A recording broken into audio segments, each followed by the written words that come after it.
is nothing. You hear me? You can do anything you put your mind to. I'm your girl, Talk to Tongie. We're gonna do life together. Good evening, good evening, good evening. How are you doing? Can you tell that I'm really excited? Oh my God, I'm so excited. I'm excited because you showed up for you and this show. So welcome to another evening of Talk to Tongie, where we literally faith it till we make it. Seriously, I am so incredibly excited because tonight's theme is one that I kind of toyed with a little bit and wanted to make certain that I was hitting all of the check marks, right? So I themed it Breaking Barriers, Building Bridges. How about that? Yeah. So with that being said, I need you to know that the premise of this show, Talk to Tongie, is where we have purpose, meets power, and stories spark change. Here we uplift, inspire, and highlight people that are transforming communities, transforming their lives, walking in their purpose. That's what they do here. And, you know me as Dr. Tongie, outside of the studios or what have you, but on this platform, I need you to know me as Tongie. Yeah, man, because I am listening and I am learning and I am so incredibly excited for the journey that you have said yes to. So here we don't just talk about voices, we elevate the voices. We highlight heroes and discover the stories that are behind their impact, their why. See, this is about you, seriously, uplifting your voice in the marketplace and highlighting your purpose-driven why. And that's very important. So I need you to stay tuned because we've got a guest that is still blowing my mind. She's one who literally said, you know what? I'm going to answer the call. And she rolled up her sleeves and she is doing it. Yes, she is.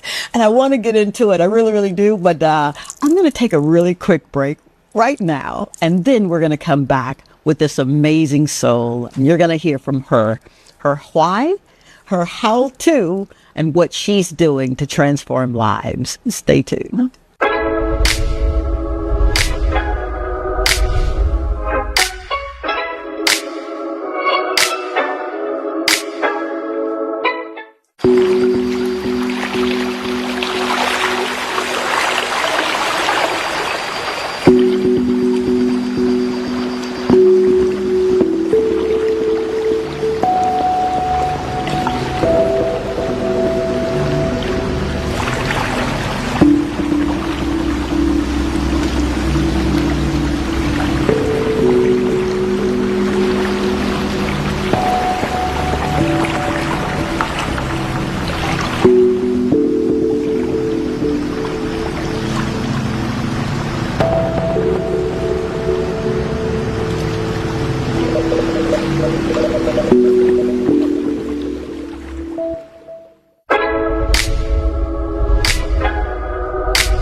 And we are back. I am so excited. I swear to you, I'm trying not to sweat. I really am. I may cry, but it's okay. We'll get through it. See, tonight we're discussing what it means to break barriers and build bridges. And we're joined by a guest, I told you, right, who has done just that. She's done it in law, and now she's doing it, in law.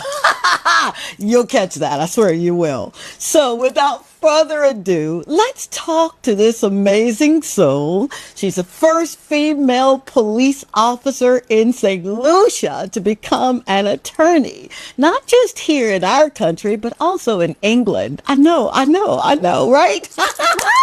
She is a true pioneer. Let's welcome the Honorable Aniel.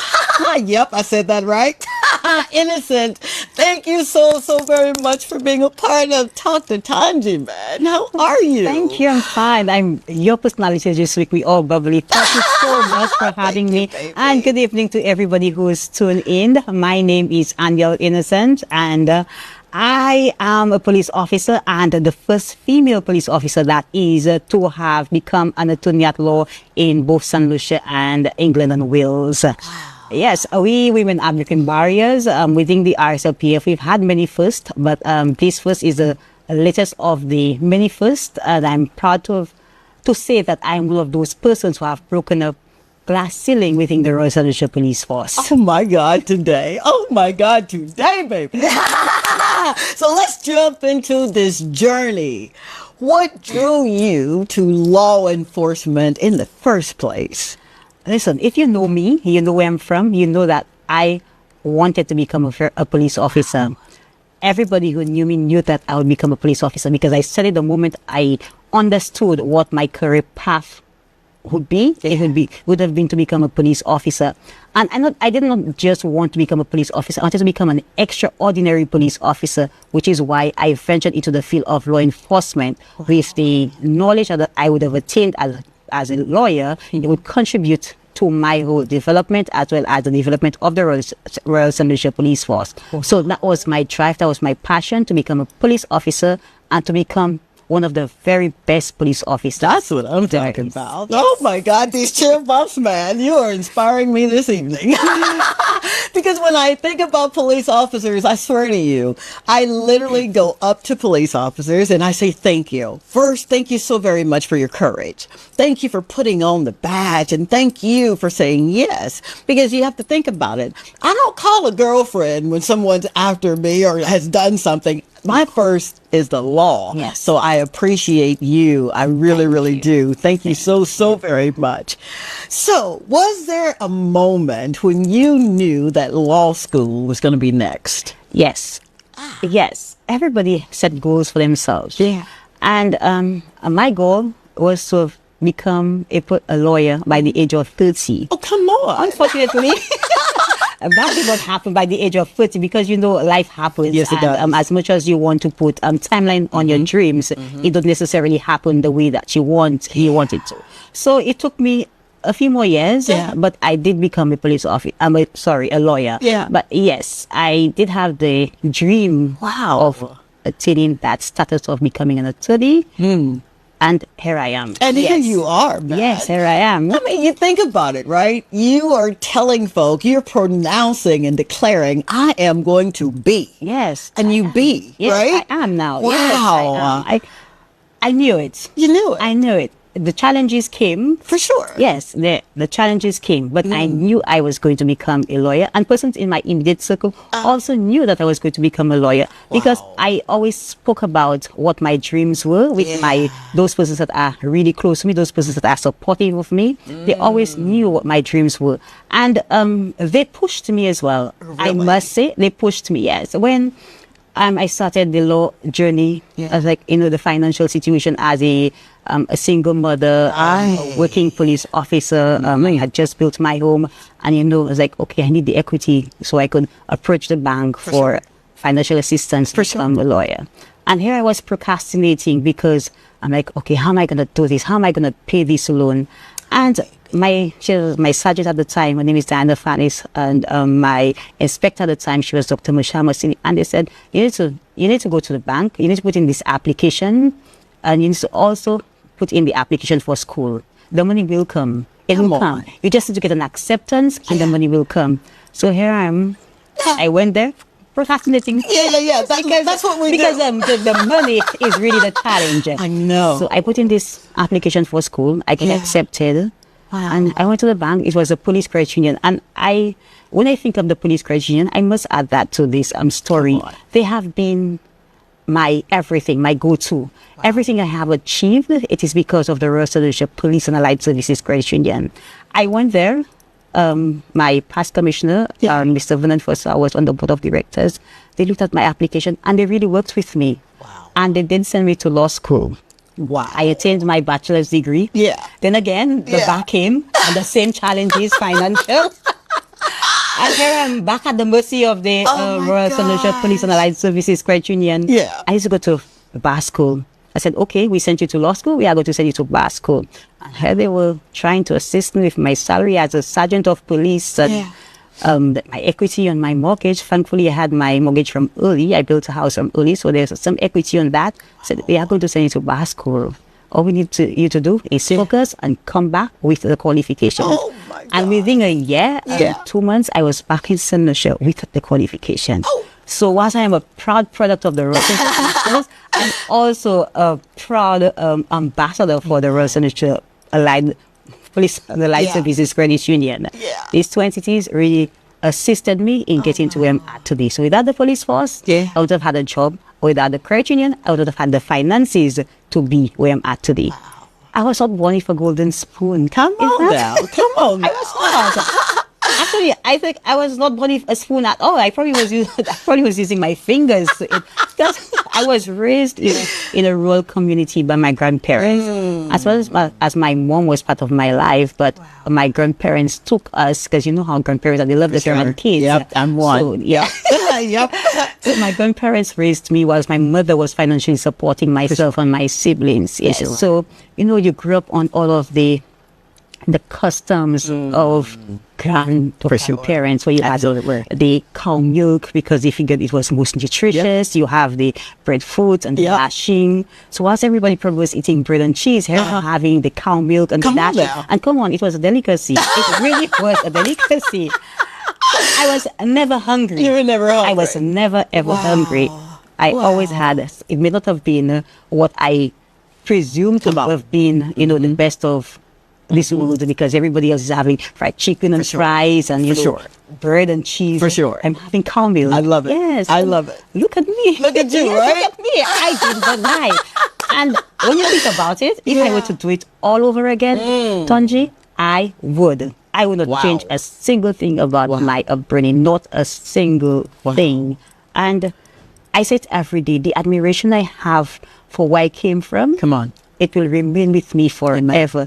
I will use this as a reminder that, the small girls from the rural communities, those communities that persons don't even know about, they have dreams. They have big dreams, and those dreams are attainable. Amen. Take me, for example. Look at me now. When you look at me, just, oh my God, she's from a small community called Londonderry Saltibus. I don't even think people know where that is. I've been there. My very first show, I was there. Yes, I'm from Londonderry Saltibus. And my mom is not like your mom or anybody else's mom. My mom she's challenged. She's in terms of her ability to speak, she's challenged. And she was not given opportunities. She had to work the bare minimum jobs and work at the factories doing seamstressing. Right now, you know what she does for us? Castor oil. She actually is producing castor oil and selling. Yes. Oh my God. I'm not embarrassed of that. No. This That's is a beautiful. trade that not many persons know. And my mother is actually doing that. She's selling. And she has a clientele because they seem to think that her castor oil is one of the best castor oils. I love her already. I do. So this is where I came from. Yes, this is where I came from. And listen, I am so very proud of my mom. Just because she's challenged, this is what God gave me. This is what I'm working with. And I'm making her so proud. And that in itself is making me so, it feels so warm in my heart to even speak about her. Wow. Yes. Oh, I believe I'm in love with your mama, man. Now, you said something that really resonates with me, and I know a lot of our viewers. My circle. Tell me the importance of you having that circle. You said they pushed you.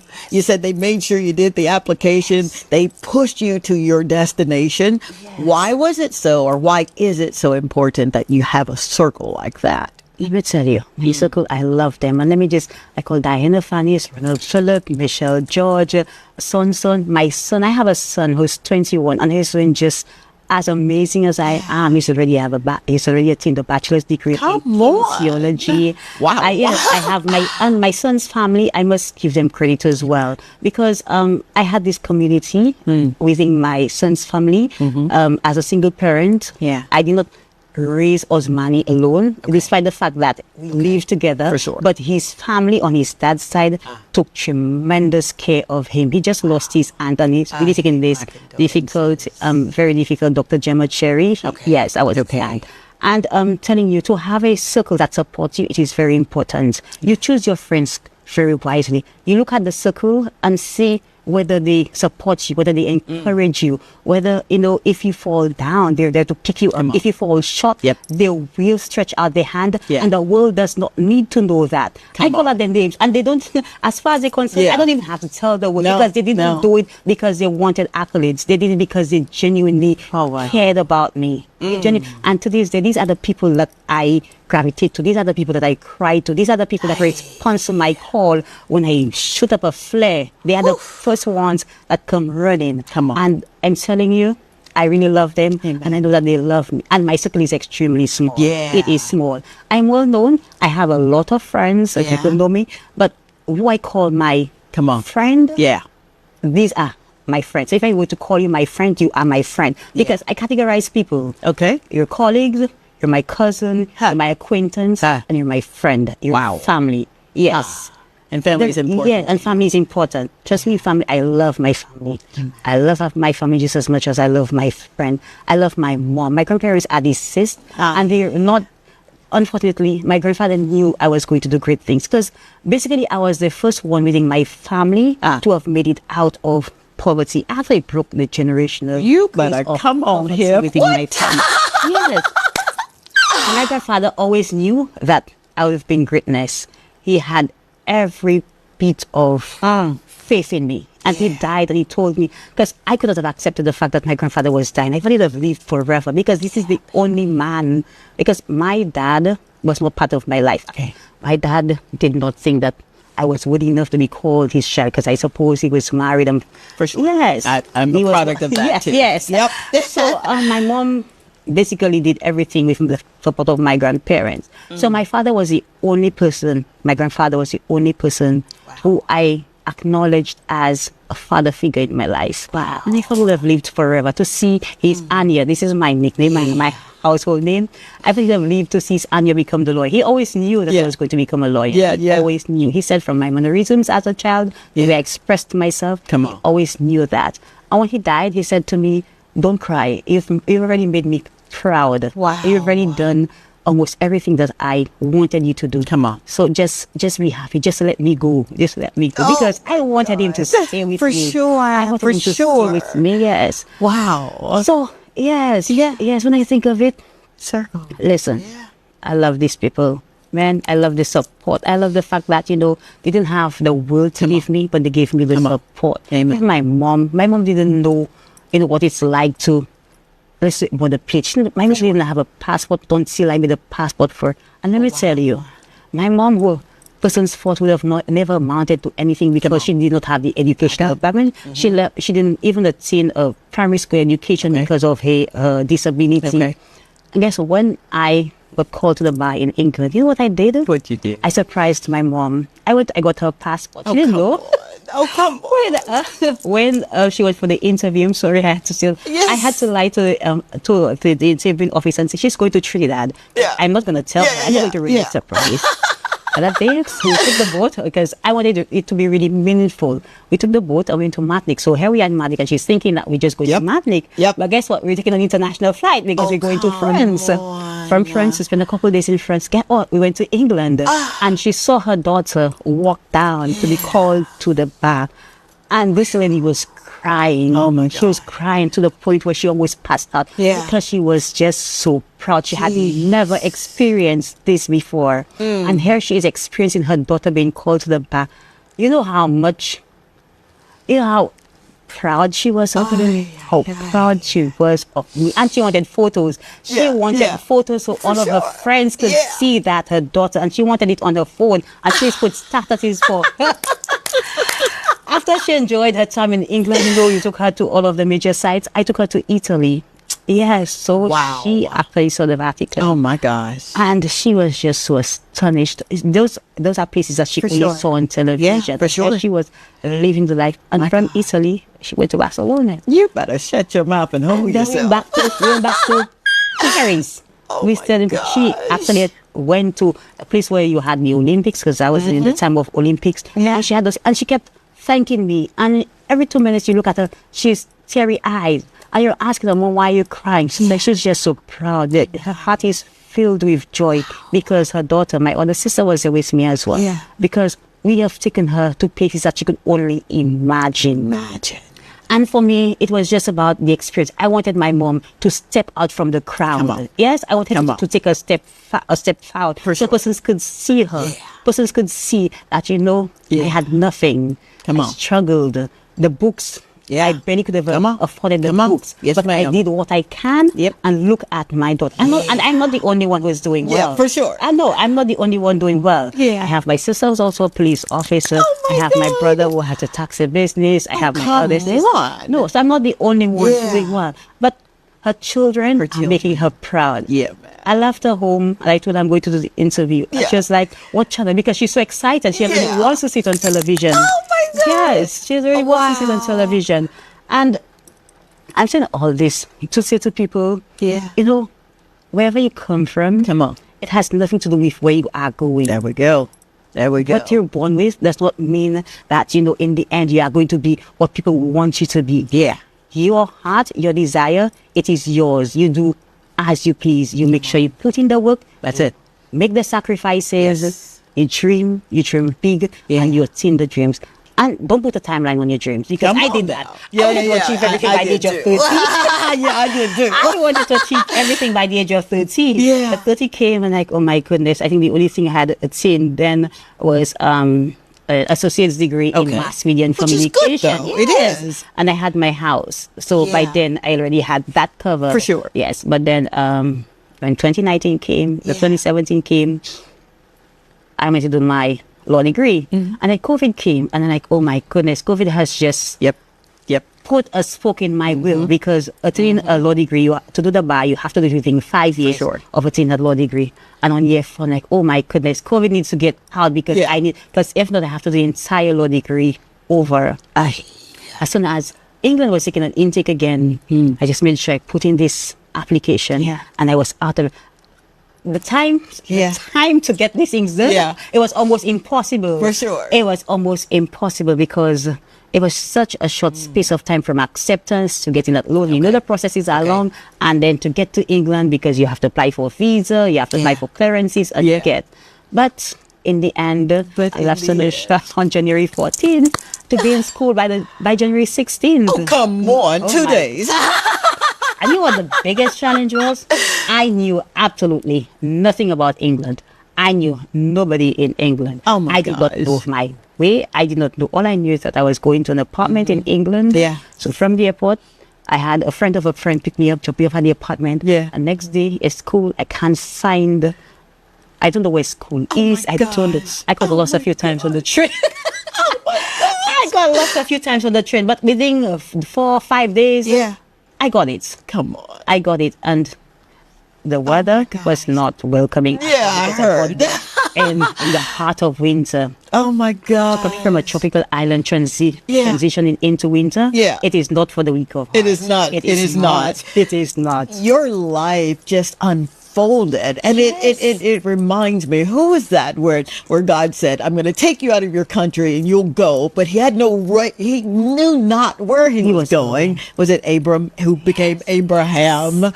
Wow, you had your Abraham moment. Yeah, Abraham moment. Wow. Yes. Your challenges, your transitioning into a student, that's major. Yes, especially with my age, because at that time I was in my late 30s. Okay. Cool, and you have students who are 18, 19, 20, 21, 22, and you're the eldest in class, and then, you have to now, people see you as the mature one, persons are gravitating towards you, and they're expecting you to assist, because, they figure you know it all. For sure. And you struggling yourself, because this is, doing the bar, it is quite difficult. It is quite difficult, and you have to pass every single exam to make it through, because if not, you fail one exam, go back to where you left off. Yeah, so it was quite challenging, and here you are helping, try to stay afloat, and persons are asking you for assistance, and you try not to be selfish because, For sure. and the workload is heavy. It is heavy. Absolutely. You have no break in between. Probably the most time you have is a week in between semesters, and then, the holidays are coming. You have Christmas, you have Easter, you have New Year's, and you're missing family, and you're sick, and all of that. So imagine compounding. And if I may say as well, I have an underlying medical condition. I have lupus. So I am navigating all of these things whilst trying to remain healthy. Oh, absolutely. I'm trying to remain healthy. So it was a challenge for me. It's not a journey that, I just went up there and I just went through this. I had hospital stays. I had, I'm going to exams and I'm crying because my first major exam, I self-discharged to go write this exam. I literally did not want to skim over that. There is this other solution girl with me, Khadija Charles, who was at law school with me, and then Khadija, I'm coming out of Lucian, and I had to come write this exam because what? Oh my God. It needs to be done. I sound like I was not prepared for the exam. My body was just your body because of the stress. The stress. She said, absolutely. I said, yes. I said, what can I do? I said, bring me some mold, because she lives in, there was this Caribbean shop next to her. Okay. I said, just bring me a vitamold or mold. Wow. And then come to class. Sean this mold. And then I wrote this exam. And I came out of the exam. And I just went home and I cried. I said, Lord, you know what? Yeah. My heart desire. For sure. I know I put in every effort. Okay. And I need to succeed this exam. That moment right there, because that is so poignant, because I know that there's somebody that's listening that may be experiencing it right now. Would you hold that thought just for a second? I don't want to rush that one. Didn't I tell you you're in for a treat? Would you stay tuned? We've got more of this amazing story, this amazing woman who has broken barriers and teaching us a thing or two. We'll be right back.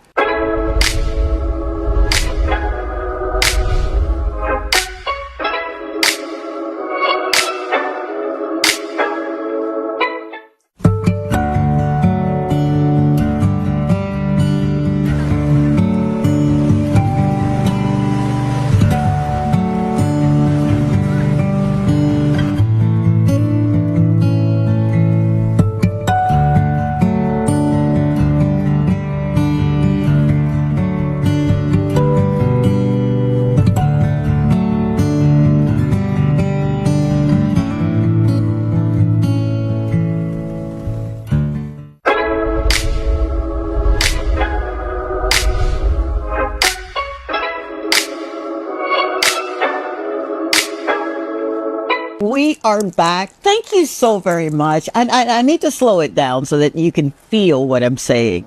I am so grateful, eternally grateful, that you would allow me to come into your home, wherever you are watching this program. I do not take it lightly or for granted, and I never want you to feel like I do. I am absolutely nothing without your support, so know that, okay? Thank you.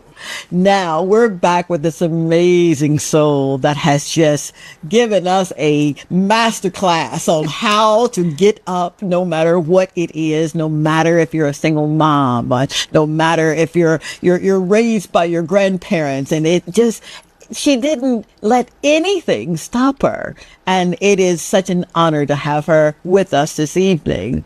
I've got to ask you this. When you pass the bar, what did that feel like? I was over the moon. Because, waiting for results, I think it is more nerve-wracking than even writing the exams itself. Yeah. So when you get those final results from the bar association to say, hey, you've passed, that feeling of exhilaration. I screamed, I shouted, I cried with my coworkers. I called my friend, my circle, I cried, and I'm calling, I passed the bar, and it was so surreal. It took me actually 3 days to even come to terms. For sure. Because this is one of the most difficult. When you look at the pass rate of persons who've passed the bar, for sure, it's extremely low. It is extremely low. And for me to have been one of the very few persons who have passed the bar, because I remember in my class, we started with probably about 32 students. Okay. By the time the year ended, we had 16 left. Oh, come And out of the 16, it was only 4 of us who successfully completed the bar. Oh, my goodness. I was the only female amongst the 4 who successfully completed the bar. Yes. So that in itself was an achievement. It really was an achievement. Absolutely. Absolutely. The sense of responsibility, it's weighty. It's got to be weighty for you. How do you, or what is it like knowing that you're representing others? Oh my God. For me, it is not that difficult because of who I am. I think I'm very humble. I don't put up the facade. I don't pretend. So what you see is what you get. And Yes, what you ma'am. get is an honest, ethical young woman. So there is no, you know what, I have to think of what I'm going to say to you next because I may forget. What I say to you, you take it as gospel because this is Aniel. This is Aniel speaking to you. This is Aniel who came from nothing. This is Aniel who wants you to understand that you could become an Aniel too.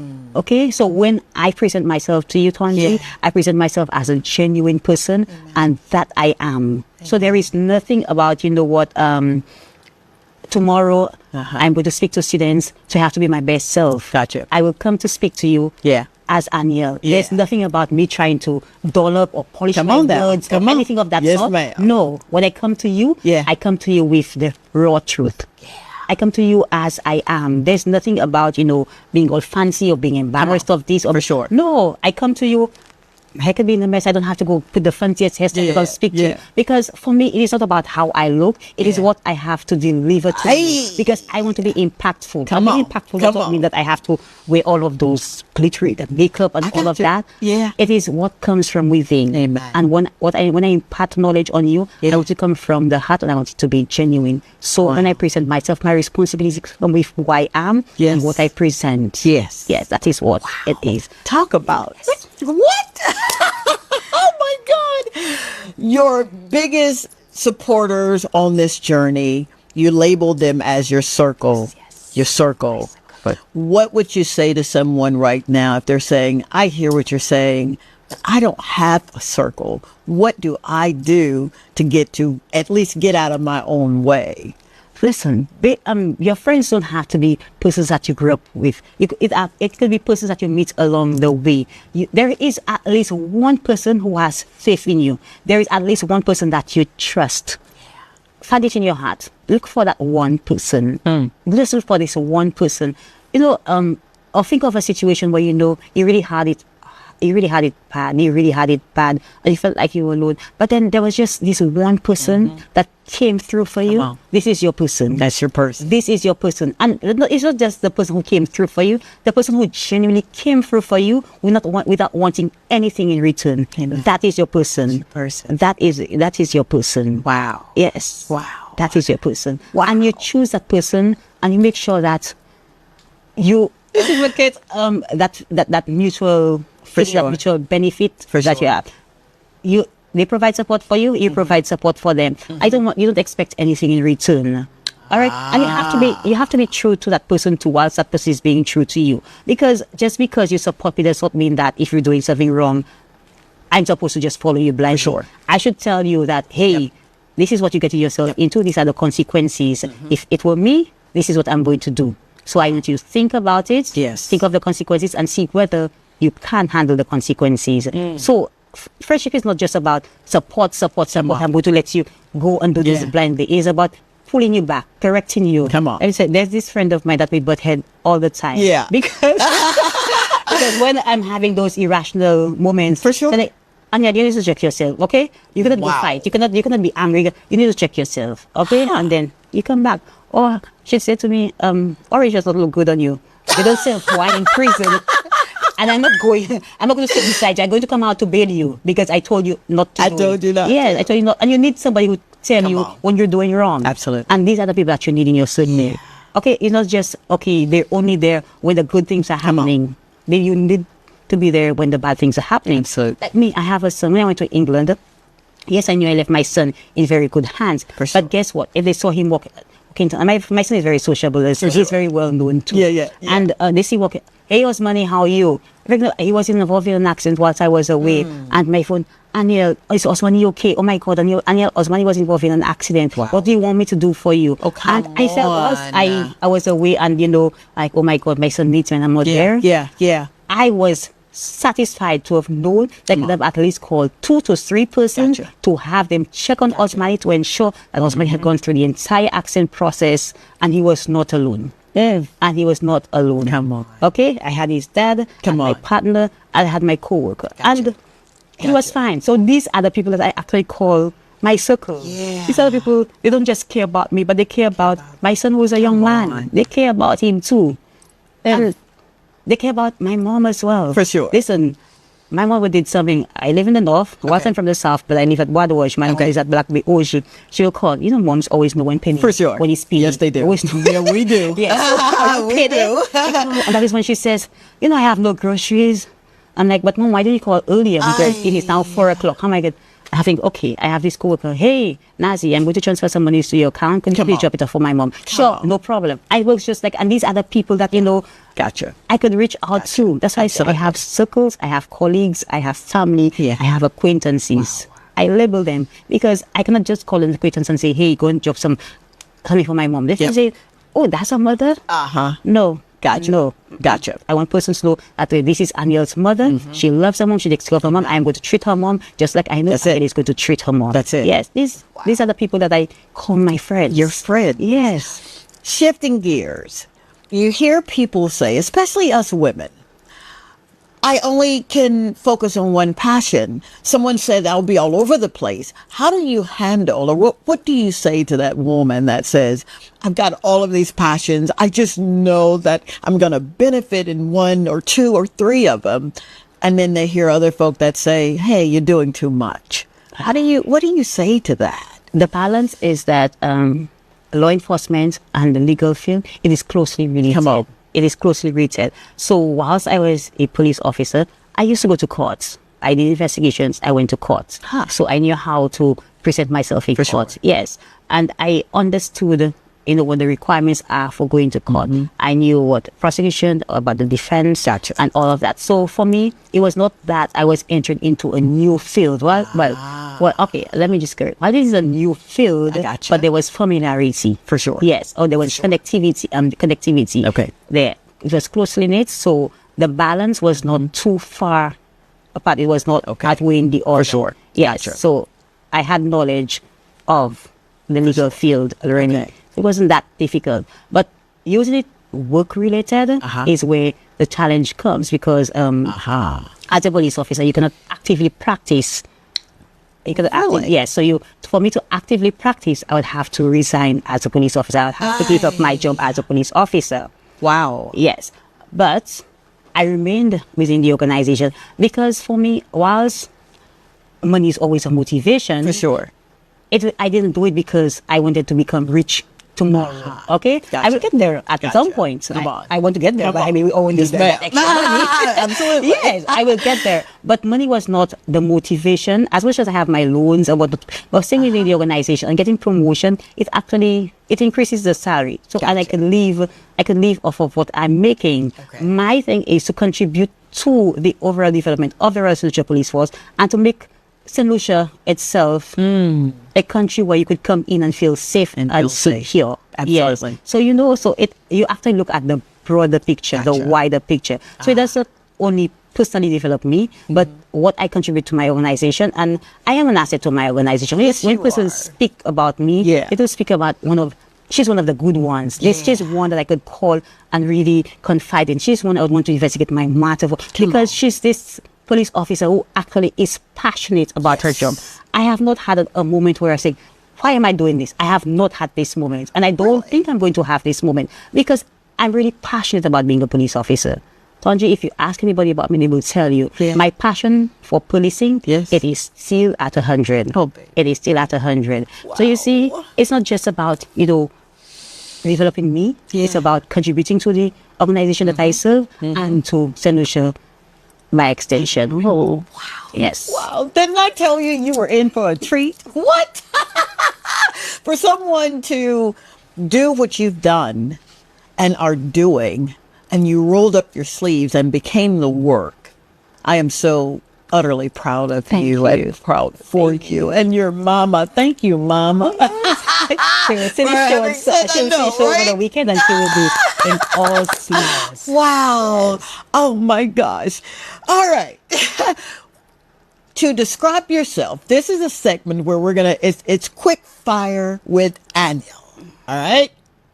One word that describes you as a police officer. Ambitious. Ambitious. All right. What's the word now? Yeah. Now. Yeah. There are so many. I know, right? So many. I'm going to say humble. Humble. Yes. Very good. Very good. The book that changed your life. The Art of War. Ah, no, you did not. No, you did not. Ah, we've got our director and producer off screen smiling. Why that book? Because you need to understand the various situations that you get yourself into, the people that you interact with, and how to deal with situations. Wow. Yes, so you need to always, no matter what it is, you have to always be respectful. You have to also understand your opponent and how to respond to your opponent. That is so important. Yes. That is so very, very important. The law that you would create tomorrow. Equality. Equality. Tell us about the equality law. Everyone an equal opportunity. As much as let's look at being a police officer, a woman in a male-dominated organization. You see the men out there, they're doing the operations, they're doing they're given the guns, they're sent to particular departments because they're a man. Okay. And women are expected to be administrative officers. Yes, because even I felt like at one point in my life, I felt like I was just an administrative police officer. Wow. Because when I joined the organization, I was a traffic officer. I spent approximately 6 years doing traffic investigation. I really loved it because I really loved it. I became very good at it. Yeah, yeah. Then I was selected. I think I was forced into press office. So I became the face and mouth of the residential police force. And Tongie, this was one huge responsibility. I knew absolutely nothing about public speaking. I knew nothing about reporting. I knew absolutely nothing about media. And here I was, that face and that voice, and you have to report and you have to sell the organization. And the first 6 months, the first year of it was most challenging because you were under scrutiny. You mispronounce a word and the whole world is at you. The whole world is at you. But they don't see the bigger picture. They don't see that you're raw and you're right there trying your best. But they just see you as, okay, she mispronounced a word. I could never mispronounce grievous. Because when I first pronounced that word on television, I said grievous body harm. Yeah. And I was butchered for that. And I can never ever make this mistake again, Tongie. Oh my God. So I became the press officer for a number of years. Okay. I finally became good at it because, we've practiced. Yeah. And also the police force and myself personally, we developed myself because I went to Monroe and I did mass media and communication. And after that, I became the research officer with the police. Now I'm the training officer. So that is why I felt like I'm an administrative police officer. Yeah. I didn't do much of the practical aspect of policing. But hey, whatever your skills are, whatever your strong suit are, this is what you use to become better and to make the organization better. Oh my God. I just want to sit at this woman's feet, baby. Because I read a little bit about you, right? And then I heard, about this fantastic soul, but I had no earthly idea that you come so well equipped with everything. Your life speaks volumes to the audience that I get to serve because you are that hope. You really are that bright light. You are. Pray God that He continues to give me that strength, that courage, to give me the breath of life, to add to my years, so I could continue contributing. I could continue being that light to some young woman or some child who thinks that the future is not going to be bright because of their circumstance. I want to always be that beacon of hope for them. So I ask God, to be gracious with me, grant me, to grant me wisdom, to encourage me, to give me good health, so I can continue carrying this torch, continue doing the good that I'm doing. Oh my God. All right. We've got to take a quick break, but we're going to come back with a segment that I hope that you get the gist of this segment here. And then we're going to get back to this amazing soul that is just giving us some gems. Y'all better be proud, St. Lucia. We are in the throes of a barrier breaker. Stay tuned. We'll be right back.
We are back. I swear to you, I feel like a little kid, man, back in Mississippi. It's fair time, and I'm about to ride the roller coaster. I have truly been blessed, and I know you have. Doing this show just really brings it all home for me. And I never want to leave you without something to hold on to, all right? So I wrote this little piece, and I could hear my daughter say, "Ma, you better read it," because if not, you'll be all over the place, and she's right. So this is normally the part of the show where I would check in with you and see exactly, what's going on, what's the heart of the matter with you. And even though we're not doing a live show this evening, I still want to pause and give you this moment. Right now, I want you to think about it. What barrier are you ready to break? What lie have you believed about yourself for too long? What fear have you allowed to sit in the driver's seat? Maybe it's the idea that you're too old, you're too late, you're too tired, you're too damaged. Or maybe you've been told that you're just too much. Me too. But tonight, I want you to decide enough is enough. This is your breakthrough moment. Say it out loud if you have to. You ready? I am, come on, ready. Let's say it again. You want to join in? I am ready. All right now. Because see, you don't need approval to be anointed. You don't need perfect conditions to begin again. So take 10 seconds right now. Breathe in power. Exhale past. And let's go forward together. How about that? Yes. Yeah. Yes. All right, Lee. Yeah. You have been a force, and you are a force to be reckoned with. Thank you. You are living the life that I know a lot of our babies are looking and saying, "Mommy, can I do that too?" And I pray that mummies and daddies and nanas and grandmamas and granddaddies are saying, yes, you can. Absolutely. Yes, you can. Would you encourage my babies? I've got a group of babies in Ancillary, and they're at the Artsy Infant School. I love you guys. You better be watching. And I've got a few that when I asked them, what do you want to be when you grow up? And they said, just without even a doubt, I want to be a police officer. And it moved me to tears to hear those babies say that.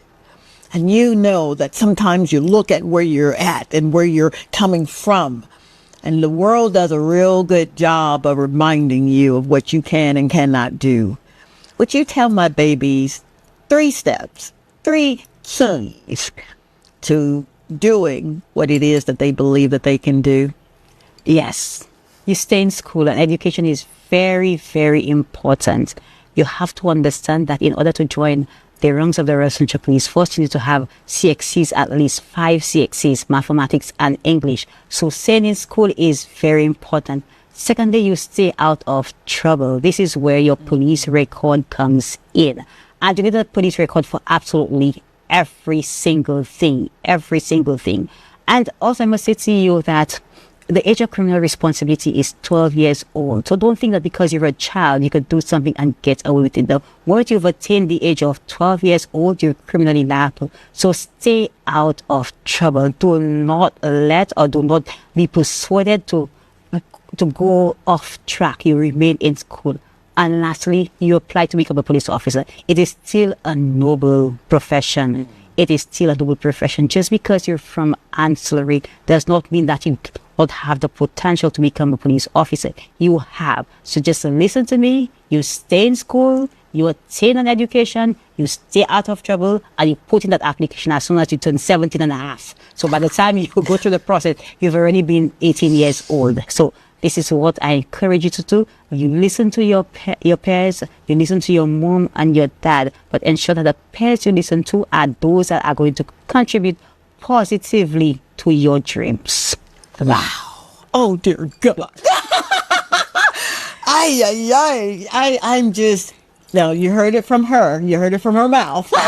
So we're expecting you to do just that. Just that. Any regrets, Honorable Innocent?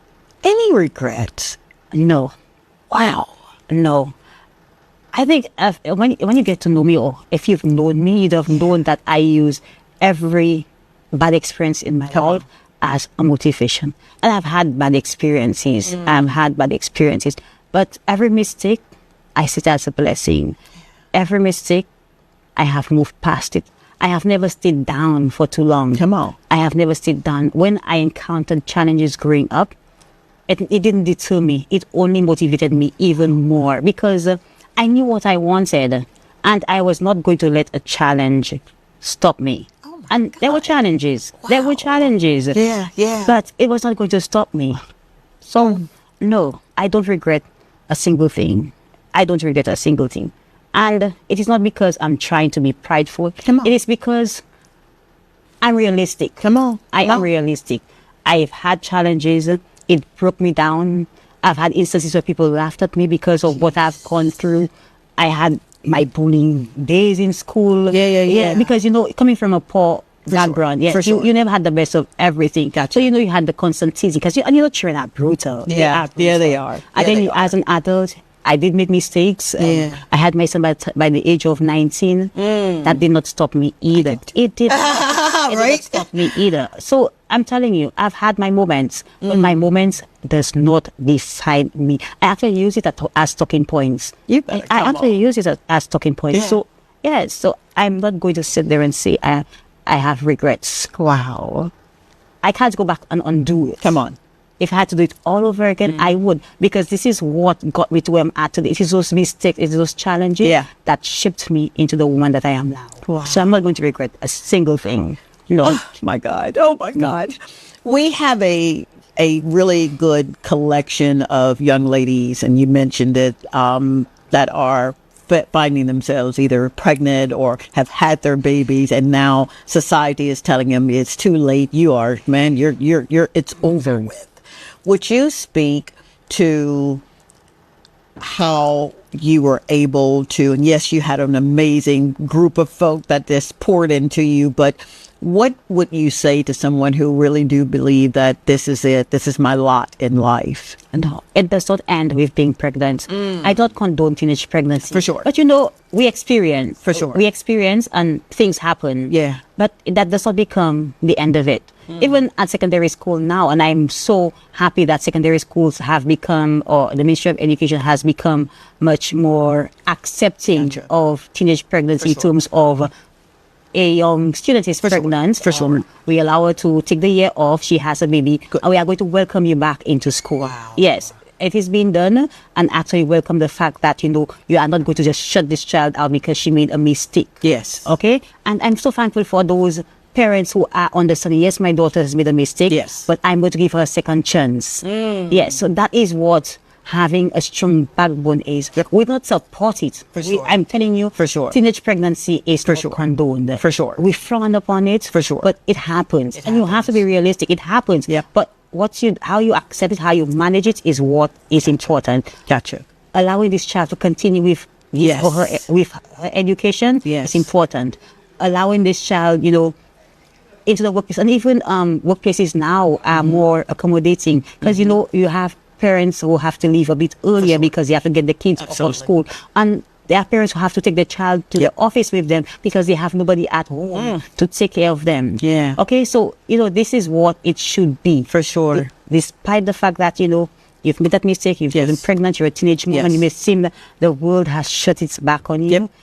And no, there are avenues that you could go to. You could go to SSDF, your Ministry of Equity, who now provides assistance to single parents. Wow. You have avenues. You just need to find the right person to guide you through those places. Absolutely. So don't just feel as if all hope has been lost. It is not. You just need to find. And if you don't know, you ask somebody within the community. Somebody to know. Somebody to know. And I think what we need to get over is the fact that you embarrass persons or you make them feel little or unintelligent because they don't know what steps they should or where they should go. I mean, education is for everyone. You know it, you share it. Amen. You see her struggling, you know what she can do to get her life better. Come on. You direct her to that institution, to that organization, to that person that can assist. Let's be each other's keeper. Let's be the community that raised a child, because we were raised by the community. I was a product of my community, because when my grandparents or my mom didn't have the money, my neighbor was the one who would give me second-hand books. There you go. The principal was the principal at the time, which was a secondary school, was the one who assisted me in transportation sometimes, because he was also our neighbor, and they knew what the circumstances were. I used to go back to that era where the community raised a child. And thankfully, I had, in my instance, I actually had a community. My son's dad and his family, they were the community that helped raise my child. And he's 20, he's going to be 22. And can you believe they still treat him like a baby? They still, they still treat him like, he's the baby, and he's the eldest grandchild. And they love him so much. So you need to go back to the community that helped raise a child. You assist. And education is important. Advocacy is important. Those organizations also have to play their part, and you come out, you put the bulletins out, you come on programs and share with those persons who do not know what the avenues are, the steps they can take to make their lives better. Wow. Baby. Yes. Wow. Invest in the youth. Invest in the youth. Whew, that's a whole other topic there. Wow. I am so incredibly blessed this evening to have you here. Thank you. You really have just... Being in your presence has just warmed my heart. Yes, you're so bubbly, and you've made people want to sit with you and converse. I don't think we'd ever get bored. Thank you for saying that. I'm doing what I've been sent to do. I'm grateful. You have literally... You've transformed my mind even the more, and I am eternally grateful. St. Lucia, I pray that you catch everything this amazing soul has spoken this evening. You are not too late. You are not too old. You may have had a hiccup in life, but we roll up our sleeves and we depend, yes, on God, yes, on ourselves, but that community. Get that one person that tells you, yes, you can, and then tells you to sit down in love if you need that. So I want to leave something with you. Keep rising. Keep walking. Keep becoming until next time. keep talking with Tongie. I really do need you to do that. I love you so very, very much. I do not have to know your name. I do not have to know your name, but I have this thing called the gift of love, and I make love my greatest aim. If there's ever anything that I can do to help you get to where you need to be, then call on me and call on others that really do have your back and will hold your ladder. This has been an incredible evening. It I has will been. not forget this one, honey. I will not. Don't forget, there's a rebroadcast of the show on Sunday at 8 o'clock. All right. Thank you, Linda, for believing in the dream and believing in the vision and helping me get out of my way and become what I'm supposed to become. Good night to my Bun Bun and Francis. Good night, Kaden, Idris, and Kendrick, my grandbabies. I love you guys so much. And good night, St. Lucia. Last word. Tongie, thank you so much for having me. And to the audience, thank you for being an awesome audience. I do hope that in my story, you did take a page, you did take a thing or two about hardship, about perseverance, about walking in your purpose. I just want to say that no dream is too big. You should not be told no. You take no and you turn it into a yes. Have fun with life, enjoy life, but never do anything, absolutely anything that you're not comfortable with doing. One love, good night. Amen. Good night.